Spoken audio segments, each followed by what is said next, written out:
ആ ഞാൻ പൈസ കൊടുക്കും. ഇത് റോഡിൽ നിന്നൊക്കെ പറക്കുന്നത് അല്ലേ? ഇതാണോ മോഷണം കൊണ്ടുപോകുന്നത്? ഇതാണോ മോഷ്ടിച്ചുകൊണ്ട് പോകുന്നത് ഓരോരുത്തർ? ഇത് മോഷ്ടിച്ചുകൊണ്ട് പോവോ ഓരോരുത്തർ ചാക്കോടെ? ആക്രിക്കാരുടെ വേളമല്ലേ? ആ നമ്മളിവിടെ എവിടെയെങ്കിലും പോകാൻ സമയം പുള്ളി ഞായറാഴ്ച ദിവസം ഇവിടെ കാണില്ല. ബാക്കിയുള്ള ദിവസം നമുക്ക് പേടിക്കണ്ട. 5 മണി വരെ പുള്ളി ഇവിടെ ഉണ്ട്. 5 മണി കഴിഞ്ഞാൽ ഈ സാധനം മൊത്തം അങ്ങോട്ട് ചാടി. നമ്മളെവിടെയെങ്കിലും ഈ ഞായറാഴ്ച ദിവസം നോക്കി ഈ ഞായറാഴ്ച കട അവധിയായിരിക്കും. അപ്പോൾ ഇവന്മാർ നോക്കി ഇവിടെ തന്നെ പോകും.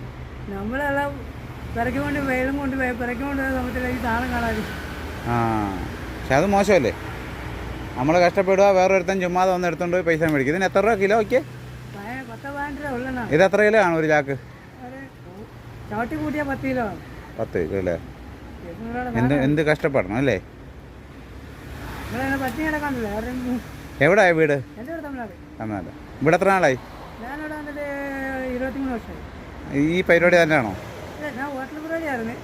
പണിയില്ലാതെ നമുക്ക് ജീവിക്കണ്ടേ അല്ലേ? കട പണി നടക്കുക. ഞാൻ മലയാളത്തിൽ എപ്പോഴും 10-50 ചോദിക്കാൻ പറ്റും. നാളെ നമ്മൾ പണിയില്ലാതെ എനിക്ക് പൈസ തന്നെ ചോദിച്ചിട്ട്. അതെ അതെ, അത് ചോദിക്കാം. അത് മലയാളിമാരും ചോദിക്കാം, നമുക്കറിയാം. നമ്മളിപ്പം ആരും കക്കാനും പഠിക്കാനും പറ്റില്ല. അതെ അതെ, അത്രേ ഉള്ളൂ ചേട്ടാ. കഷ്ടപ്പെട്ടങ്ങ് ജീവിക്കുക. ശരി.